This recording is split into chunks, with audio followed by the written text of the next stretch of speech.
میرے پیارے ساتھیوں، نبی نے اپنے بیٹیوں کے رشتے کرنے میں دینداری دیکھی ہے. نبی نے روپیہ پیسہ نہیں دیکھا ہے، نبی نے زمین و جائیداد نہیں دیکھی. آپ نے سب سے لاڈلی بیٹی، سب سے چھوٹی بیٹی حضرت فاطمہ کا جب نکاح طے کیا حضرت علی کے ساتھ، حضرت علی کے پاس کچھ بھی نہیں تھا. آپ نے علی سے پوچھا کہ اے علی تمہارے پاس کیا ہے؟ کہا اللہ کے نبی میرے پاس ایک گھوڑا ہے، ایک زرہ ہے. آپ نے کہا کہ گھوڑا اپنے پاس رکھو، زرہ بیچ دو. زرہ بولتے تھے لوہے کی ایک ڈریس ہوتی تھی جو جنگ کے میدان میں لوگ پہنتے تھے. اللہ کے نبی کے حکم سے حضرت علی نے وہ اپنی زرہ بیچ دی، جس کو عثمان غنی نے 380 درہم میں خریدا. اور اسی پیسے سے اللہ کے نبی نے حضرت علی سے کہا کہ مہر کا انتظام کرو، کیونکہ حضرت علی اللہ کے نبی کے داماد بھی تھے، اور حضرت علی کس کے بیٹے تھے؟ ابو طالب کے بیٹے تھے. اور ابو طالب کون تھے؟ نبی کے چچا تھے. تو نبی نے اپنے چچا کے انتقال کے بعد حضرت علی کو اپنی پرورش میں لے لیا تھا. تو حضرت علی کے گارجین بھی اللہ کے نبی تھے، تو اس لیے آپ حضرت علی کے باپ کی حیثیت سے بھی یہ شادی کرا رہے تھے. آپ نے حضرت علی سے کہا تو مہر کا انتظام کرو. اور اس کے بعد چونکہ نئی گرستی تھی، نیا گھر بنانا تھا، حضرت علی کے پاس کچھ نہیں تھا، تو اللہ کے نبی نے حضرت علی ہی کے پیسے سے ایک تکیہ خریدا، ایک چادر خریدا، اور ایک پانی کا برتن مشکیزہ، ایسی ضرورت کی 4-5 چیزیں خریدی ہیں. کچھ لوگ اس کو جہیز کا نام دیتے ہیں، معاف کیجئے یہ جہیز نہیں تھا، یہ حضرت علی ہی کے پیسے سے اللہ کے نبی نے اس کو لیا تھا اور اپنی بیٹی کو دیا تھا. نبی نے رشتے میں کیا دیکھا؟ دینداری دیکھی ہے میرے پیارے ساتھ. واللہ آج میرے پاس ایسے نوجوانوں کے بھی فون آتے ہیں جو بڑے درد کے ساتھ اور بڑی تکلیف کے ساتھ کہتے ہیں کہ مولانا آج ہماری شادیاں نہیں ہو رہی، اچھے رشتے نہیں مل رہے، کیونکہ ہمارے رشتے اس لیے ریجیکٹ ہو رہے ہیں کیونکہ لڑکی والوں کو لکھپتی اور کروڑ پتی رشتے چاہیے، اعلیٰ شاندار مکان چاہیے، سرکاری نوکری چاہیے. ہم دیندار ہیں، ہم نمازی ہیں، ہم بااخلاق ہیں، ہم تقوی کے راستے پہ چل رہے ہیں، مگر ہمیں کوئی باپ اپنی بیٹی دینے کو تیار نہیں ہے. میرے پیارے ساتھیوں، جہیز کی اس گندی رسم کو اگر ختم کرنا ہے تو ہمیں اور آپ کو رشتے ناتے میں دینداری کو لانا پڑے گا. اللہ کے نبی کے ایک صحابی تھے، ان کا نام تھا جلیبیب رضی اللہ تعالیٰ عنہ. جلیبیب بڑے ہنسی مذاق کرنے والے صحابی تھے. وہ اللہ کے نبی کے پاس آتے تھے، ہنسی مذاق کرتے تھے، اللہ کے نبی کو ہنسایا کرتے تھے. جلیبیب رضی اللہ تعالیٰ عنہ کے چہرے پر چیچک کے کچھ داغ بھی تھے، ان کے چہرے پر کئی داغ تھے. وہ زیادہ خوبصورت بھی نہیں تھے، کالے کلوٹے تھے. ایک مرتبہ اللہ کے پیارے نبی نے حضرت جلیبیب سے پوچھا کہ اے جلیبیب کیا تمہاری شادی ہو گئی ہے؟ جلیبیب نے کہا نہیں اے اللہ کے نبی میری شادی تو نہیں ہوئی ہے. آپ نے کہا کیوں شادی کیوں نہیں کر رہے ہو؟ کہا اے اللہ کے نبی میں غریب آدمی ہوں، میرے چہرے پر چیچک کے داغ بھی نکلے ہوئے ہیں، میں کالا کلوٹا بھی ہوں، مجھے اچھا رشتہ نہیں ملے گا، اس لیے میں شادی نہیں کر پا رہا ہوں. آپ نے کہا کوئی بات نہیں، ہم تمہیں ایک اچھا رشتہ دلائیں گے، ہم تمہاری شادی کریں. کچھ دنوں کے بعد اللہ کے نبی کے پاس ایک انصاری صحابی آتے ہیں. اے اللہ کے نبی میری بہت خوبصورت ایک بیٹی ہے، میں اپنی بیٹی کے لیے ایک اچھا رشتہ تلاش کر رہا ہوں. میری بیٹی بہت نیک ہے، دیندار ہے، 5 ٹائم کی نمازی ہے، متقی اور پرہیزگار ہے میری بیٹی. اے اللہ کے نبی میں اپنی بیٹی کا نکاح کرنا چاہتا ہوں، اگر کوئی اچھا رشتہ ہو تو بتا دیں. آپ نے کہا کہ آپ کی بیٹی کے لیے ایک رشتہ میرے پاس ہے. صحابی بہت خوش ہو گئے، کہا اے اللہ کے نبی جلدی بتائیے کس کا رشتہ ہے؟ آپ نے کہا ہم تمہاری بیٹی کی شادی جلیبیب سے کرنا چاہتے ہیں. صحابی جانتے تھے جلیبیب کو، صحابی کے ماتھے پر بل پڑ گیا، لیکن چونکہ اللہ کے نبی کی بات تھی اس لیے کچھ کہہ بھی نہیں سکتے تھے. کہا اے اللہ کے نبی میں ایک مرتبہ اپنے گھر میں مشورہ کر لیتا ہوں، اس کے بعد آپ کو کوئی جواب دیتا ہوں. انصاری صحابی اپنے گھر آئے. بڑے غور سے سننا میرے پیارے ساتھیوں، نبی کے دور میں، صحابہ کے دور میں شادیاں کیسے ہوتی تھی اور رشتے کیسے ہوتے تھے، ذرا غور کرنا. انصاری صحابی اپنے گھر آئے اور اپنی بیوی سے کہنے لگے کہ اے میری محترمہ، اے میری بیوی، اللہ کے پیارے نبی نے ہمیں ایک رشتہ دیا ہے، ہماری بچی کے لیے، ہماری بیٹی کے لیے ایک رشتہ پیش کیا ہے۔ اس کی بیوی بھی بہت خوش ہو گئی۔ کہا کس کا رشتہ پیش کیا اللہ کے نبی نے؟ کہا ہے میری بیوی، اللہ کے پیارے نبی نے ہماری بیٹی کے لیے جلیبیب کا رشتہ پیش کیا ہے۔ وہ عورت بھی جانتی تھی جلیبیب بڑے کالے کلوٹے صحابی ہیں، ان کے چہرے پر داغ ہیں اور وہ غریب بھی ہیں۔ کہا کہ نہیں، ہم نے بڑے اچھے اچھے رشتوں کو ٹھکرا دیا ہے، ہم اپنی بیٹی کی شادی جلیبیب سے نہیں کرائیں گے۔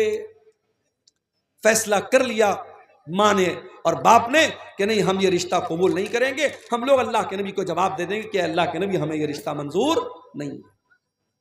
باپ جب جانے لگا گھر سے، اندر سے لڑکی آئی، اے میری امی جان، اے میرے ابو جان، ایک منٹ میری بات سن لیجئے، آپ لوگ یہ رشتہ پسند نہیں کر رہے ہیں، لیکن آپ یہ بھول رہے ہیں یہ رشتہ نبی نے پیش کیا ہے، یہ رشتہ ہمارے پاس لانے والے اللہ کے نبی ہیں۔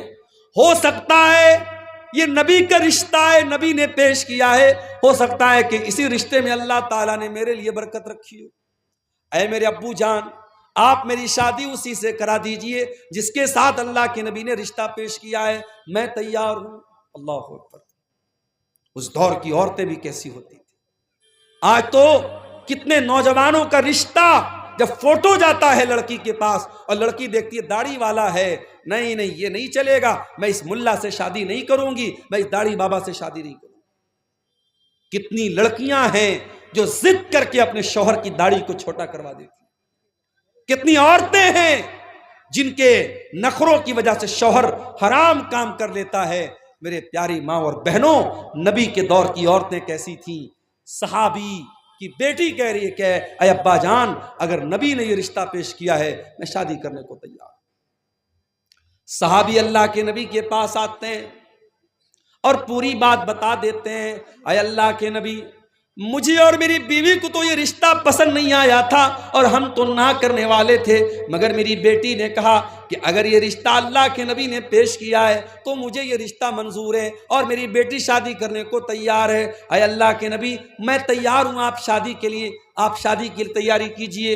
جب نبی نے سنا کہ لڑکی اتنی دیندار ہے اور اتنی اللہ اور اس کے رسول کی بات ماننے والی ہے، آپ نے دعا کی، اللہم بارک لہا فی عیشہا ولا تجعل عیشہا کدن کدا۔ اے اللہ، اس لڑکی کی زندگی میں تو برکتیں عطا فرما دے، اس لڑکی کی زندگی میں کبھی پریشانی نہ آئے۔ کچھ دنوں کے بعد شادی ہوئی اور وہ لڑکی اپنے شوہر کے ساتھ، حضرت جلیبیب کے ساتھ ہنسی خوشی زندگی گزارنے لگی۔ کچھ دنوں کے بعد اللہ کے نبی صحابہ کے ساتھ ایک جنگ میں جاتے ہیں، اس جنگ میں جلیبیب بھی جاتے ہیں، اور جنگ کے بعد جب شہیدوں کی لاشوں کو رکھا جاتا ہے، حضرت جلیبیب رضی اللہ تعالیٰ عنہ میدان جنگ میں ان کی لاش نہیں ملتی ہے۔ اللہ کے نبی اپنے صحابہ سے کہتے ہیں ذرا تلاش کرو، کہیں نہ کہیں جلیبیب کی لاش بھی ملے گی۔ جلیبیب کی جب لاش ملتی ہے میرے پیارے ساتھیوں، تیروں اور تلواروں کے زخم سے بری ہوئی لاش، 7-8 دشمنوں کے بیچ میں اکیلی لاش، جو یہ بتا رہی تھی وہ جلیبیب دشمنوں کے نرغے میں تھے، دشمنوں کے گھیرے میں تھے اور کئی لوگوں سے لڑتے ہوئے وہ اللہ کو پیارے ہوئے تھے۔ اللہ کے نبی نے دیکھا جلیبیب کو، آپ نے کہا یہ میرا نوجوان صحابی ہے، اس نے اللہ کی راہ میں لڑتے لڑتے جان دے دی ہے۔ آپ نے جلیبیب کی لاش کو اٹھایا اور اپنے کندھے پر آپ نے اٹھا کر کے اس کی لاش کو قبر میں آپ نے اتارا۔ دنیا کے جنازے کے لیے چارپائی آتی ہے، دنیا کے جنازے کو لوگ اپنے کندھوں پہ لے کے جاتے ہیں، اور جلیبیب کی لاش کو اللہ کے نبی اپنے کندھے پہ لے کے جا رہے ہیں، اور آپ نے اپنے ہاتھوں سے قبر میں اتارا اور آپ نے دعا کی، اے اللہ، میں اس بندے سے راضی تھا اور تو بھی اس سے راضی ہو جا۔ صحابہ کہتے ہیں کہ جلیبیب کی قبر کو دیکھ کر کے اور ان کی لاش کے ساتھ نبی کا معاملہ دیکھ کر کے ہمارے دل میں یہ تمنا پیدا ہوئی کہ کاش یہ ہماری قبر ہوتی اور نبی نے ہمارے لیے دعا کی۔ اور اس کے بعد جب جلیبیب کا انتقال ہو گیا تو ہمیں تاریخ اور سیرت کی کتابیں یہ بتاتی ہیں کہ جلیبیب کی وہ جو بیوہ عورت تھی، جو ان کی بیوہ خاتون تھی، وہ اللہ کی راہ میں صدقہ اور خیرات بہت زیادہ کرتی تھی، جبکہ عام طور سے بیوہ عورتوں کے پاس مال کی قلت ہوتی ہے، مال کی کمی ہوتی ہے، مگر اللہ تعالیٰ غیب سے روزی دیتا تھا اس عورت کو جس عورت نے اپنے شوق اور ارمان کو قربان کیا تھا نبی کی اور اللہ کی اطاعت کرتے ہوئے، جس نے کہا تھا کہ میں جلیبیب کے ساتھ نکاح کرنے کو تیار ہوں، اور جس کے لیے نبی نے دعا کی تھی کہ اے اللہ تو اس کی زندگی میں برکت عطا فرمانا۔ اس عورت کی زندگی میں واقعی برکت پیدا ہوئی، اور مدینہ میں اگر کوئی بیوہ عورت سب سے زیادہ اللہ کی راہ میں صدقہ اور خیرات کرتی تھی تو صحابہ کہتے ہیں جلیبیب کی بیوہ عورت تھی۔ میرے عزیزوں، میرے بھائیوں، میرے بزرگوں، یہ صحابہ کرام کی سوسائٹی تھی۔ ہم اور آپ ذرا اپنی سوسائٹی کا جائزہ لیں۔ ہمارے یہاں رشتے ناطے میں صرف ہم سامنے والے کی خوبصورتی دیکھتے ہیں، صرف روپیہ پیسہ دیکھتے ہیں، صرف ذات اور برادری دیکھتے ہیں، ہم دینداری نہیں دیکھتے ہیں۔ یہ جہیز کی رسم یہ نہیں ختم ہو سکتی، یہ لالچ نہیں ختم ہو سکتا جب تک ہم رشتے ناتوں کی بنیاد دینداری پر نہیں کریں۔ اسی لیے اللہ کے نبی فرماتے ہیں تنکح المرأۃ لأربع، جب عورت کا نکاح ہوتا ہے 4 چیزیں عورت کے اندر دیکھی جاتی ہیں، لمالها ولحسبها ولجمالها ولدینها۔ کچھ لوگ عورت کا مال دیکھتے ہیں، کچھ لوگ عورت کا خاندان دیکھتے ہیں، کچھ لوگ عورت کی خوبصورتی دیکھتے ہیں، اور کچھ لوگ عورت کی دینداری دیکھتے ہیں۔ فاظفر بذات الدین، اللہ کے پیارے نبی فرماتے ہیں کہ او لوگو تم دیندار عورت کو اپنے گھر میں لے کر کے آ جاؤ، کامیاب ہو جاؤ گے۔ دیندار عورت کو اپنے گھر میں لے کے آؤ، کامیاب ہو جاؤ گے۔ میرے پیارے ساتھیوں، آج گھروں میں ساس اور بہو کے جھگڑے ہیں، دیورانی جیٹھانی کے جھگڑے ہیں، نند اور بھابھی کے جھگڑے ہیں، ہر گھر میں فساد ہے، ہر گھر میں بگاڑ ہے۔ کیوں؟ کیونکہ ہم نے خوبصورتی تو دیکھی ہے، ہم نے لمبا چوڑا جہیز تو ہم نے دیکھ کر کے شادی کر لی، ہم نے دینداری نہیں دیکھی ہے۔ دینداری کو ترجیح دیجئے، دیندار باپ کی دیندار بیٹی کو اپنے گھر میں لائیے، انشاءاللہ برکت ہوگی۔ میرے عزیزوں، آج سماج کی اصلاح کی اگر آپ بات کریں، شادی بیاہ میں آج ہمارے یہاں بہت سارے معاملات گڑبڑ چل رہے ہیں۔ اسی سیمانچل کے علاقے میں مجھے لوگوں نے بتایا باقاعدہ آج بھی کچھ گاؤں ایسے ہیں جہاں شادیوں میں ڈی جے تک بجتا ہے، گانا تک بجتا ہے۔ اور اسی ہندوستان کی سرزمین پر مختلف علاقوں کا دورہ کرتے ہوئے میں نے محسوس کیا ہے کہ ہم مسلمانوں میں شادی بیاہ کو لے کر کے بہت بری بری رسمیں۔ ابھی ممبئی میں پرسوں میں گیا تھا، جہاں علماء کو ٹھہرنے کا انتظام کیا گیا تھا، ایک میرج ہال تھا، ایک شادی ہال تھا، اوپر علماء کے رہنے کا انتظام کیا گیا تھا، نیچے کوئی شادی ہوئی تھی، مسلمان کی شادی تھی، اور سامنے جہیز، سامنے جو منڈپ لگا ہوا تھا، منڈپ میں دلہن جو ہے سج کر کے، سنور کر کے، اور لہنگا وغیرہ پہن کر کے اور میک اپ وغیرہ کر کے بیٹھی ہوئی تھی، اور رشتہ دار سب آ رہے ہیں، مرد بھی آ رہے ہیں، عورتیں بھی آ رہی ہیں، اور سب اس کو دیکھ رہے ہیں۔ یہ بہت سارے علاقوں میں یہ چلتا ہے کہ دلہن کو باقاعدہ مرد حضرات بھی آ کر کے دیکھتے ہیں اور منہ دکھائی تک دیتے ہیں۔ میرے پیارے ساتھیوں، یہ رسمیں اسلام کے اندر نہیں ہیں۔ اسلام بڑا پاکیزہ مذہب ہے، اسلام بڑا صاف ستھرا مذہب ہے۔ ہم نے رسم و رواج کے ذریعے شادی بیاہ کے اس بندھن کو بہت ہی ناپاک بنا ڈالا ہے میرے ساتھی۔ اور فضول خرچی اللہ کی پناہ ہے۔ فضول خرچی تو اس قدر ہو رہی ہے شادی کے موقع پر جس کی کوئی حد نہیں ہے۔ کوئی بارات پر پیسے لٹا رہا ہے، کوئی اپنی بیٹی کو سونے سے تول رہا ہے، کوئی باراتیوں پر نوٹوں کی گڈیاں برسا رہا ہے، کوئی آتش بازی پر پانی کی طرح پیسے خرچ کر رہا ہے۔ وہ امت جس کے بچے آج بھوکے پیاسے تڑپ رہے ہیں، جس کے غریب بچے آج پیسے کی کمی کی وجہ سے اپنی پڑھائی پوری نہیں کر پا رہے ہیں، اس امت کی کتنی غریب لڑکیاں شادی کا انتظام نہ ہونے کی وجہ سے شادی نہیں کر پا رہی ہیں، اس امت میں پیسے والے لوگ اپنی لڑکے اور لڑکیوں کی شادی پر بے تحاشا پیسے خرچ کرتے ہیں۔ میرے پیارے ساتھیوں، یہ مال اللہ کی امانت ہے، اللہ پوچھے گا یہ مال ہم نے تم کو دیا تھا، میں نے تم کو اس لیے دیا تھا تاکہ تم صحیح راستے پر خرچ کرو، تم نے مال کو فضول خرچی میں اور ناجائز جگہوں پر کیوں خرچ کیا؟ میرے پیارے ساتھیوں، ہمیں اس کا جواب دینا پڑے گا۔ اور آگے بڑھیے، سماج کی اگر اصلاح کرنا ہے، سماج کو اگر سدھارنا ہے، اپنے عقیدے کی اصلاح کرنا بھی بہت ضروری ہے میرے پیارے ساتھیوں۔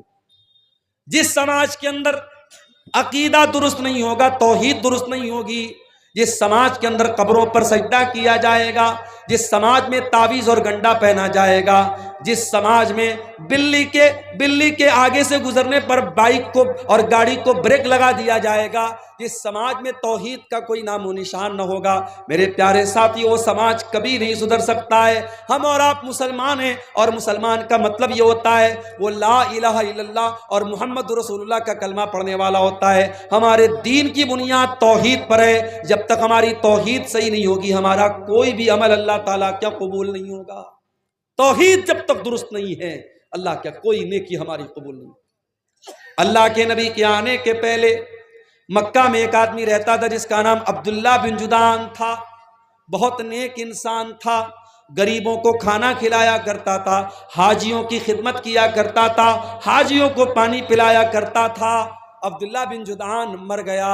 حضرت عائشہ نے اللہ کے نبی سے پوچھا، اے اللہ کے نبی، عبداللہ بن جدعان تو بڑا نیک انسان تھا، اتنی غریبوں کی مدد کیا کرتا تھا، دان پنیہ کا کام کیا کرتا تھا، خیرات کیا کرتا تھا، اے اللہ کے نبی، کیا عبداللہ بن جدعان کو اس کی نیکی قیامت کے دن کام دے گی؟ کیا وہ اللہ تعالیٰ کے جنت میں داخل ہو جائے گا؟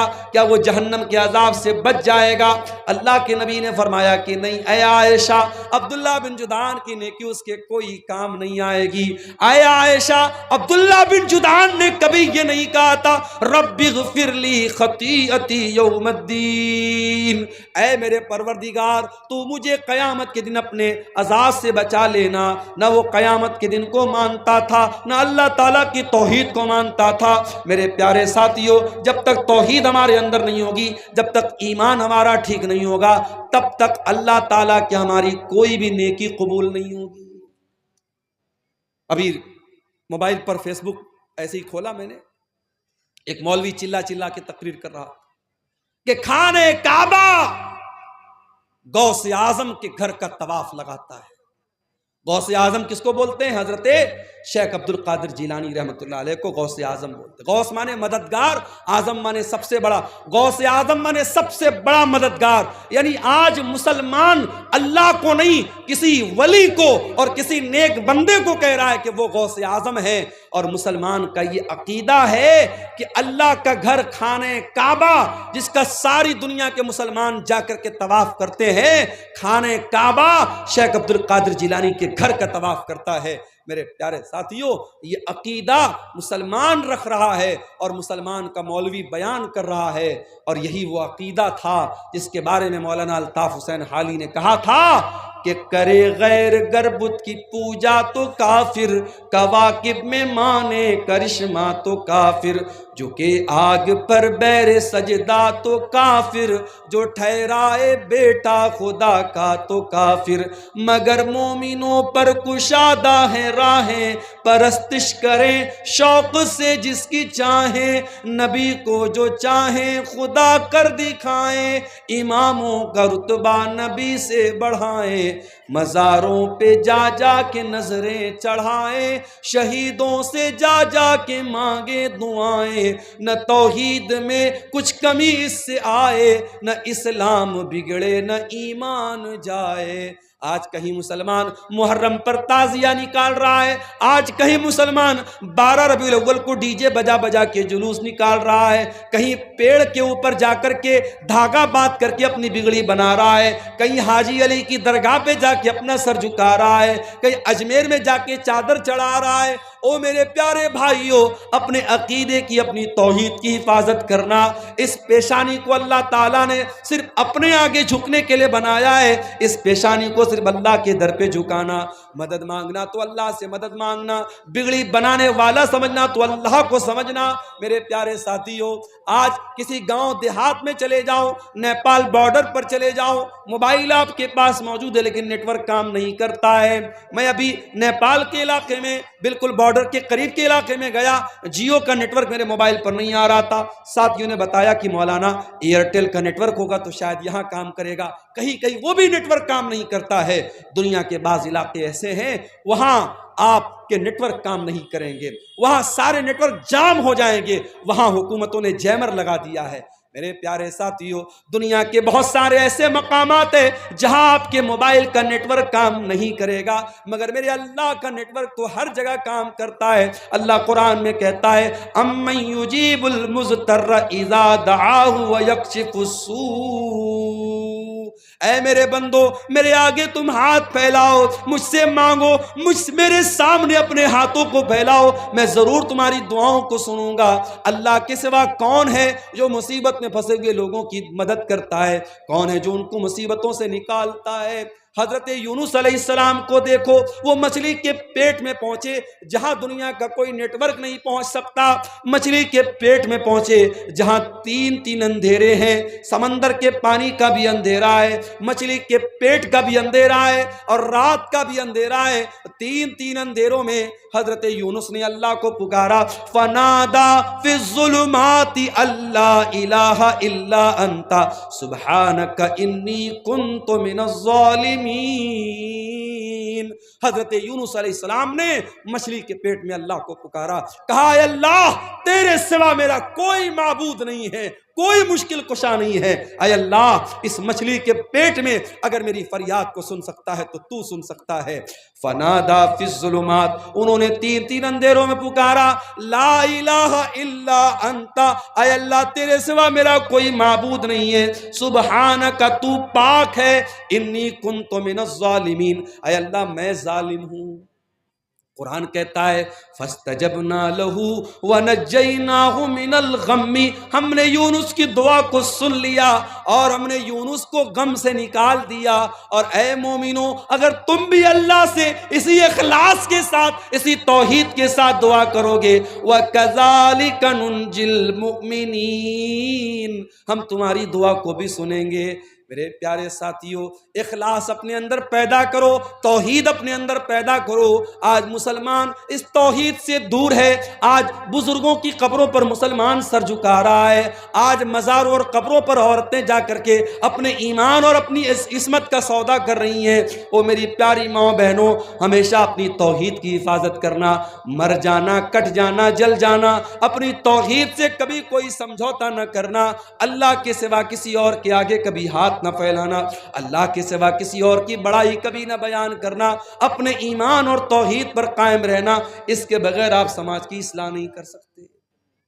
اور آگے بڑھیے، سماج کی اصلاح کرنا ہے ہمیں، اور آپ کو ایک کام اور بھی کرنا پڑے گا۔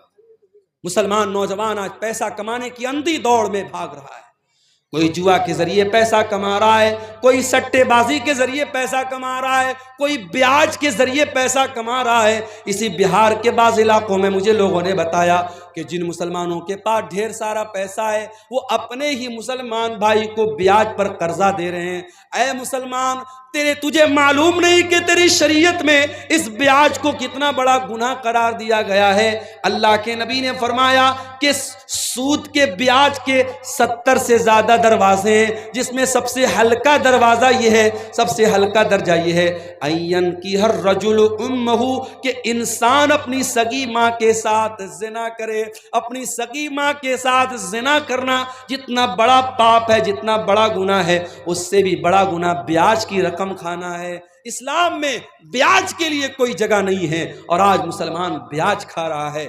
کوئی بینک سے ملنے والا انٹرسٹ کھا رہا ہے، کوئی ایف ڈی کرا کے کھا رہا ہے، کوئی اپنے ہی مسلمان بھائی کو بیاج پر قرضہ دے کے بیاج کھا رہا ہے۔ میرے پیارے ساتھیوں، یہ بیاج کی رقم تیرے گھر میں آئے گی، تیری نیکیوں کو برباد کر دے گی، تیرے گھر کے چین کو برباد کر دے گی، تیرے سکون کو برباد کر دے گی۔ اللہ کے نبی فرماتے ہیں، او لوگو کان کھول کر کے سن لو، جس جسم کی پرورش حرام کمائی سے ہو جائے، فَالنَّارُ أَوْلَى بِهِ، وہ جسم جہنم کی آگ میں ڈالا جائے گا۔ اللہ کے نبی فرماتے ہیں ان اللہ طیب لا یقبل الا طیبا، اللہ پاک ہے اور پاک چیزوں کو قبول کرتا ہے، اللہ ناپاک چیزوں کو قبول نہیں کرتا ہے۔ پھر اللہ کے نبی فرماتے ہیں او لوگو، اللہ قرآن میں ایمان والوں کو بھی یہی حکم دیتا ہے، یا ایھا الذین آمنوا کلوا مما فی الارض حلالا طیبا، اے ایمان والو کرو, زمین کے اندر جو حلال چیزیں وہ کھایا کرو. اور اللہ اپنے رسولوں سے کہتا ہے یا ایھا الرسل کلوا من الطیبات واعملوا صالحا, اے میرے پیغمبرو, اے میرے رسولو, پاک چیزوں کو کھایا کرو, حلال چیزوں کو کھایا کرو. رسولوں کو بھی اللہ نے حلال کھانے کا حکم دیا اور ایمان والوں کو بھی اللہ نے حلال کھانے کا حکم دیا. اور آگے اللہ کے نبی فرماتے ہیں ایک آدمی بہت لمبا سفر کر کے آتا ہے, اس کے بال میلے کچیلے ہو جاتے ہیں, اس کے کپڑے گندے ہو جاتے ہیں, اور وہ ہاتھوں کو اٹھا اٹھا کے دعا کرتا ہے اور کہتا ہے کہ اے میرے رب, اے میرے رب, لیکن اس کا کھانا حرام کمائی کا, اس کا پانی حرام کمائی کا, اس کا لباس حرام کمائی کا, اس کی پرورش حرام کمائی کی. فَأَنَّا يُسْتَجَابُ لِذَلِكَ, اللہ کے نبی فرماتے ہیں اس انسان کی دعا کہاں سے قبول ہوگی؟ او میرے پیارے ساتھیو, آج ہر جلسے میں دعا ہو رہی ہے, ہر پروگرام میں دعا ہو رہی ہے, پھر بھی ظالم کے ظلم نہیں رک رہا ہے, پھر بھی ہماری جان و مال پر حملے ہو رہے ہیں, ہماری مسجدوں پر حملے ہو رہے ہیں. کہیں ایسا تو نہیں کہ ہماری حرام خوری کی وجہ سے ہماری دعائیں قبول نہیں ہو رہی ہیں؟ او لوگو, اپنی کمائیوں کو حلال کر لو, جب تک کمائی حلال نہ ہوگی تب تک اللہ تعالیٰ دعاؤں کو قبول نہیں کرے گا. سود کھا رہا ہے مسلمان, بیاج کھا رہا ہے مسلمان. ہمارے کتنے نوجوان ہیں جو آن لائن جوا کھیل رہے ہیں, سٹے بازی کر رہے ہیں, کوئی کرکٹ کے میچ پر سٹا لگا رہا ہے, کوئی ایویٹر گیم میں پیسے لگا رہا ہے, کوئی شیئر مارکیٹ میں جو حرام شکلیں ہیں ان میں پیسہ لگا کے پیسہ کمانا چاہتا ہے. وہ لوگوں, حلال طریقے سے کروڑوں کما لو, حرام طریقے سے 10 روپیہ بھی نہ کمانا. حرام کمائی آپ کی نیکیوں کو برباد کر دے گی. اور آگے بڑھیے, سماج کی اصلاح اگر کرنی ہے, اپنی عورتوں کی بھی اصلاح کرنا بہت ضروری ہے. او میری پیاری ماں بہنوں, جس اسلام کے اندر آپ کو یہ حکم دیا گیا وَقَرْنَ فِي بُيُوتِكُنَّ, اے عورتوں تم اپنے گھر میں عزت کے ساتھ رہا کرو, وَلَا تَبَرَّجْنَ تَبَرُّجَ الْجَاهِلِيَّةِ الْأُولَى, اور جب تم گھر سے نکلا کرو تو بن سنور کر کے نہ نکلا کرو. او میری پیاری ماں بہنوں, آپ نماز پڑھنے کے لیے گھر سے نکلیں, آپ جمعہ کی نماز پڑھنے کے لیے گھر سے نکلیں, آپ تراویح کی نماز پڑھنے کے لیے گھر سے نکلیں. اللہ کے نبی فرماتے ہیں اگر کوئی عورت گھر سے نماز پڑھنے کے لیے نکلی ہے اور ایسی خوشبو لگا کر کے نکلی ہے کہ وہ خوشبو غیر مردوں تک پہنچ رہی ہے, اللہ کے نبی فرماتے ہیں کہ جب تک وہ عورت واپس جا کر کے وہ والا غسل نہ کرے جو ناپاکی کی حالت میں کیا جاتا ہے, جو جنابت کی حالت میں کیا جاتا ہے, یعنی مکمل غسل نہ کر لے, تب تک اس عورت کی نماز اللہ تعالیٰ قبول نہیں کرے گا. میری پیاری ماں بہنوں, جو اسلام آپ کو نماز پڑھنے کے لیے خوشبو لگا کر آنے کی اجازت نہیں دیتا, وہ کسی میلے ٹھیلے میں جانے کے لیے, کسی بازار میں جانے کے لیے, کسی جگہ گھومنے پھرنے کے لیے اپنے آپ کو سجا سنوار کر کے. اور آج جب سے کورونا کا دور آیا, ہم نے اسی کٹیہار اور سیمانچل اور ارریہ کے علاقے میں دیکھا کہ پہلے جو لڑکیاں پورا نقاب لگایا کرتی تھی, جو پہلے لڑکیاں پورا حجاب لگایا کرتی تھی, اب حجاب کو تو چھوڑ دیا گیا. اب بہت کرتی ہیں تو کیا کرتی ہیں, کپڑا تو وہی نارمل پہنے ہوئے ہیں, وہی نارمل کپڑا پہنے ہوئے ہیں, بس چہرے کے اوپر ایک ماسک لگا لیا اور ماسک کو سمجھ لیا کہ یہ پردے کا الٹرنیٹ ہو گیا. میری پیاری ماں بہنوں, یہ ماسک لگا کر کے آپ نے اپنے پردے کا جنازہ تو خود نکال دیا ہے. او میری پیاری بہنوں, اپنی خوبصورتی کو دنیا کے سامنے نمایاں نہ کرو, تمہیں اللہ تعالیٰ نے پردے میں رہنے کا حکم دیا ہے. اللہ کہتا ہے اے نبی اپنی بیٹیوں سے کہہ دو, اے نبی اپنی بیویوں سے کہہ دو, اے نبی تمام مسلمان عورتوں سے کہہ دو کہ جب وہ اپنے گھر سے نکلا کریں یدنین علیہن من جلابیبہن, وہ اپنے اوپر چادر ڈال لیا کریں, وہ اپنے اوپر پلو ڈال لیا کریں, وہ اپنے اوپر نقاب ڈال لیا کریں. ذالک ادنی ان یعرفن فلا یؤذین, یہ زیادہ بہتر ہے کہ اس سے ان کو پہچان لیا جائے گا. اچھا آج کیا ہوتا ہے, مدرسے میں پڑھنے والی لڑکی ہے تو وہ نقاب میں رہے گی, اسکول میں پڑھنے والی لڑکی ہے تو وہ کیا کرے گی, ماسک لگا کے گھومے گی, یا ماسک بھی نہیں لگائے گی. یعنی لڑکی کا کپڑا بتا رہی ہے مدرسے والی لڑکی ہے یا اسکول والی لڑکی ہے. میری پیاری ماں اور بہنوں, آپ کی بیٹی کالج میں پڑھے, اسلام کو کوئی آپتی نہیں ہے. آپ کی لڑکی اسکول میں پڑھے, اسلام کو کوئی اعتراض نہیں ہے. آپ کی لڑکی ڈاکٹر بنے, اللہ اور اس کے رسول نے منع نہ کیا ہے. مگر میری پیاری بہنوں, آپ کہیں بھی جاؤ اپنی پہچان کو نہ مٹانا. اور میں ایسی بھی اپنی بہنوں کو جانتا ہوں, کالج وہ جا رہی ہیں سر سے پیر تک نقاب میں جا رہی ہیں, اپنی کلاس میں اپنے ٹیچر کے سامنے بھی وہ نقاب میں رہتی ہیں. میں ایسی مسلمان لڑکیوں کو بھی جانتا ہوں, ان کے کالج میں جب ڈگری دی گئی, جب گولڈ میڈل دیا گیا, اور گولڈ میڈل دینے کے ٹائم ان سے کہا گیا کہ جب تک آپ اپنے چہرے کا نقاب نہیں اتاریں گی ہم آپ کو گولڈ میڈل نہیں دیں گے. اس مسلمان لڑکی نے گولڈ میڈل لینے سے انکار کر دیا, اس لڑکی نے ڈگری لینے سے انکار کر دیا, مگر اپنے چہرے کو دنیا کے سامنے نقاب کو کھولنا گوارا نہ کیا. او میری پیاری بہنوں, ایسی دیندار بہنوں کی آج ضرورت ہے. ایک بات بولوں, سوشل میڈیا پر نقاب کا بہت مذاق اڑایا جاتا ہے. کبھی جا کے دیکھیے گا, نقاب کے بارے میں بڑے گندے گندے کمنٹس ہوتے ہیں سوشل میڈیا پر. جو اسلام کے دشمن ہیں وہ نقاب کا بہت مذاق اڑاتے ہیں. اس لیے میری پیاری بہنوں, آپ سے ایک انورودھ کرنا چاہتا ہوں, ایک ریکویسٹ کرنا چاہتا ہوں, جب نقاب پہن کر کے کٹیہار جاؤ, ارریا جاؤ, کشن گنج جاؤ, بہادر گنج جاؤ, کسی ایئرپورٹ پر جاؤ, اسٹیشن پر جاؤ, کہیں پر بھی جاؤ, اے میری بہنوں, یہ نقاب صرف ایک کپڑے کا ٹکڑا نہیں ہے. یاد رکھنا, یہ نقاب اسلام کی پہچان ہے, یہ تمہارے کلچر کی پہچان ہے, تمہارے سنسکرتی کا ایک حصہ ہے. یہ نقاب بتاتا ہے کہ تم مسلمان لڑکی ہو, تم مسلمان گھر کی لڑکی ہو. اس نقاب کی لاج رکھنا, اس نقاب کا سمان گرنے نہ دینا. اے میری بہنوں, نقاب میں رہ کر کے کوئی ایسا کام نہ کرنا جو تمہیں شوبھا نہ دیتا ہو. یہ نقاب بتاتا ہے تم عزت دار گھرانے کی ہو, کوئی ایسا کام نہ کرنا. دیکھیے, جب ہم بلیک کپڑا پہنتے ہیں, بلیک کپڑے پر کہیں کوئی داغ لگ گیا معلوم نہیں ہوتا ہے, لیکن جب وائٹ کپڑا پہنتے ہیں, وائٹ پر ہلکا سا دھبا بھی لگے گا, دور سے نظر آئے گا عبدالغفار صاحب آپ کے کرتے پر داغ لگا ہوا ہے. ایک ہلکا سا دھبا بھی وائٹ کپڑے پر پہچان لیا جاتا ہے. جو عورت نقاب نہیں پہنتی ہے, جو پردہ نہیں کرتی ہے, وہ کیا پہن رہی ہے, کہاں جا رہی ہے, دنیا نوٹس نہیں کرے گی. مگر جب نقاب والی عورت گھر سے نکلے گی, وہ کیا کر رہی ہے, کس سے مل رہی ہے, کہاں جا رہی ہے.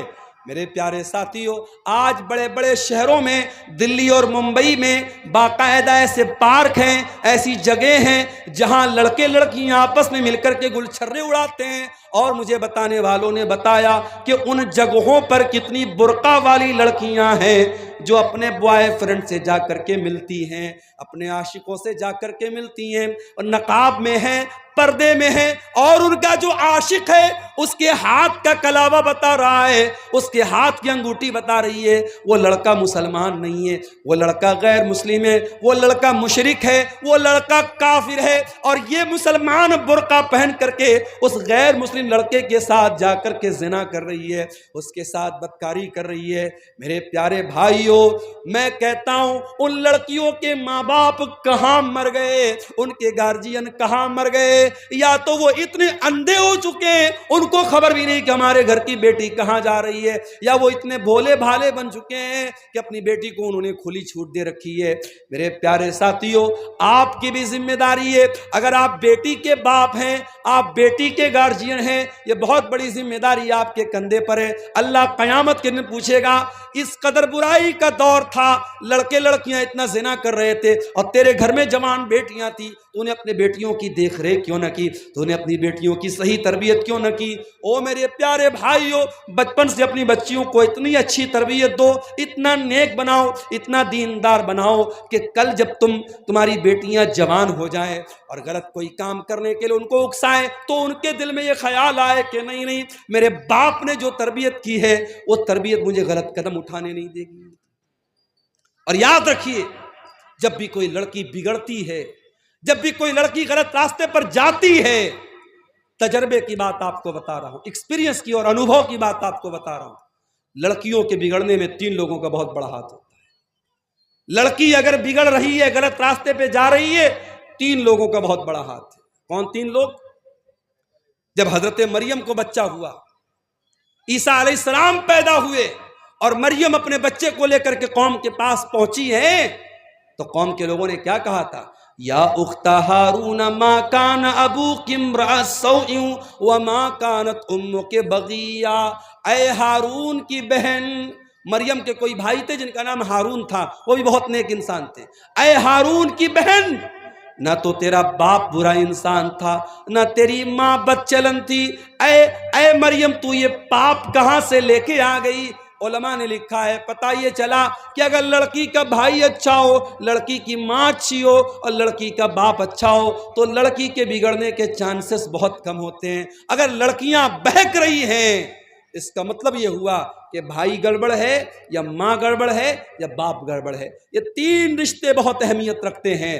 جس گھر میں لڑکوں کے تعلقات لڑکیوں کے ساتھ ہوں اور جس گھر میں بہن یہ دیکھتی ہو میرا بھائی راتوں میں لڑکیوں سے بات کرتا ہے اور لڑکیوں کے ساتھ گھومتا پھرتا ہے، اس گھر کی لڑکیاں بھی وہ کام کرنے میں ہچکیں گی نہیں میرے پیارے ساتھیوں۔ اس لیے لڑکیوں پر چوڑی ٹائٹ کرنے سے پہلے اپنے گھر کے لڑکوں پر بھی چوڑی ٹائٹ کرو اور ان کی بھی نگرانی کرو اور ان کو بھی غلط کام سے روکو۔ اور یاد رکھو زناکاری وہ راستہ ہے جس پر سے چل کے دوسرے لوگ ہمارے گھر تک آ سکتے ہیں۔ اللہ نے اسی لیے زناکاری کو راستہ قرار دیا ہے۔ اللہ نے فرمایا وَلَا تَقْرَبُوا الزِّنَا، اے ایمان والو تم زنا کے قریب بھی نہ جانا، اِنَّهُ كَانَ فَاحِشَةً، یہ بہت گندا کام ہے، وَسَاءَ سَبِيلًا، اور یہ بہت برا راستہ ہے۔ اسی راستے پر چل کر کے کوئی تمہارے گھر کی دہلیز تک بھی آئے گا، کوئی تمہارے گھر کی بہو بیٹی تک بھی آئے گا، اس لیے زناکاری سے اپنے گھر کو بچاؤ۔ تو نوجوانوں اور عورتوں سے میں کہنا چاہوں گا کہ سماج کے بگڑنے اور بنانے میں آپ کا بہت بڑا کردار ہے۔ اس کردار کو میری بہنوں میرے بھائیوں ہمیں اور آپ کو سمجھنے کی ضرورت ہے۔ اب ایک آخری چیز بیان کر کے ہم بات ختم کریں گے۔ سردیوں کا موسم ہے، بہت دیر تک آپ کو بٹھانا مناسب نہیں ہے۔ سماج کی اصلاح اگر ہمیں اور آپ کو کرنی ہے میرے پیارے ساتھیوں، ایک کام ہم کو اور کرنا پڑے گا۔ آپ جانتے ہیں اسی بہار میں اسکولوں اور مدرسوں میں مجھے بھائیوں نے بتایا کہ بڑی سختی ہو گئی ہے۔ پہلے ٹیچر آتے تھے، کتنے بجے آئے کتنے بجے گئے کوئی خبر نہیں ہوتی تھی، اب ایپ آ گیا۔ اب باقاعدہ ایپ پر ٹیچر اسکول میں آیا اس کو حاضری لگانا ہے، اسکول سے نکلا اس کو حاضری لگانا ہے۔ اگر ٹیچر اسکول کے باہر کہیں دوسری جگہ سے حاضری لگائے گا ایپ بتا دے گا کہ ٹیچر صاحب اسکول میں نہیں ہیں۔ اب ظاہر ہے کہ سختی بڑھ گئی۔ اب سختی بڑھ گئی تو اب ٹیچر کو وہاں رہنا پڑے گا، اور اگر کوئی ٹیچر بغیر چھٹی لیے اسکول نہیں آیا تو پھر آگے سے ادھیکاری کا فون آتا ہے کہ فلاں ٹیچر کیوں نہیں آیا۔ اتنی سختی ہے تو سارے ٹیچر ٹائم سے آ رہے ہیں، سارے ٹیچر ٹائم سے جا رہے ہیں۔ جب سختی ہوتی ہے یا یہ کہہ لیجئے کہ جب یہ احساس ہوتا ہے کہ ہمیں اوپر والے کو جواب دینا پڑے گا، انسان آٹومیٹک ڈسپلن میں آ جاتا ہے۔ میرے پیارے ساتھیوں، ہم سے اوپر اور سب سے اوپر ایک ذات ہے اور وہ اللہ کی ذات ہے، اور وہ ہر منٹ ہر پل ہر لمحہ ہم کو دیکھ رہی ہے۔ دنیا والے ہماری ریکارڈنگ کریں یا نہ کریں، اللہ تبارک و تعالی ہمارے ایک ایک عمل کو ریکارڈ کر رہا ہے، اور اللہ کی ریکارڈنگ کا سسٹم اتنا مضبوط ہے کہ اللہ کی ریکارڈنگ کا کیمرہ کبھی آف ہونے والا نہیں ہے، وہ 24/7 آن ہے۔ اللہ کے فرشتے ہر لمحہ ریکارڈ کر رہے ہیں۔ اللہ قرآن میں کہتا ہے وَإِنَّ عَلَيْكُمْ لَحَافِظِينَ کِرَامًا کاتبین یعلمون ما تفعلون، اے میرے بندو تمہارے اعمال کو ہمارے فرشتے ریکارڈ کر رہے ہیں، تمہاری ایک ایک حرکت کو وہ نوٹ کر رہے ہیں، ایک ایک چیز کو وہ نوٹ کر رہے ہیں، اور اللہ تبارک و تعالیٰ خود ہمارے ایک ایک عمل کو دیکھ رہا ہے۔ ان ربک لبالمرصاد، اللہ نگرانی کر رہا ہے۔ اللہ تبارک و تعالیٰ تمہارے ایک ایک حرکت پر اللہ کی نظر ہے، اور جب تم راستہ چلتے ہو، جب تم راستے میں جاتے ہو، تمہاری آنکھیں کہاں جا رہی ہیں، تم کیا دیکھ رہے ہو، کیا بول رہے ہو، اللہ تعالیٰ تمہاری آنکھوں کے اشارے کو بھی جانتا ہے۔ یعلم خائنۃ الاعین وما تخفی الصدور، اللہ تعالیٰ تمہاری آنکھوں کی چوری کو بھی جانتا ہے، اور تمہارے دل میں کیا چھپا اللہ وہ بھی جانتا ہے۔ اس لیے میرے پیارے ساتھیوں، اگر اللہ کے سامنے کھڑے ہونے کا ڈر نہیں پیدا ہوگا، اللہ کے سامنے جواب دینے کا ڈر پیدا نہیں ہوگا، یہ کرپشن نہیں رک سکتا، یہ بھرشٹاچار نہیں رک سکتا، یہ برائی نہیں رک سکتی۔ آج بہار میں BPSC کی پریچھا ہوئی اور اس کے بعد پیپر لیک ہونے کی خبر آئی، آج پٹنہ میں تمام اسٹوڈنٹ دھرنے پر بیٹھے ہوئے۔ کیوں یہ ہو رہا ہے؟ یہ بار بار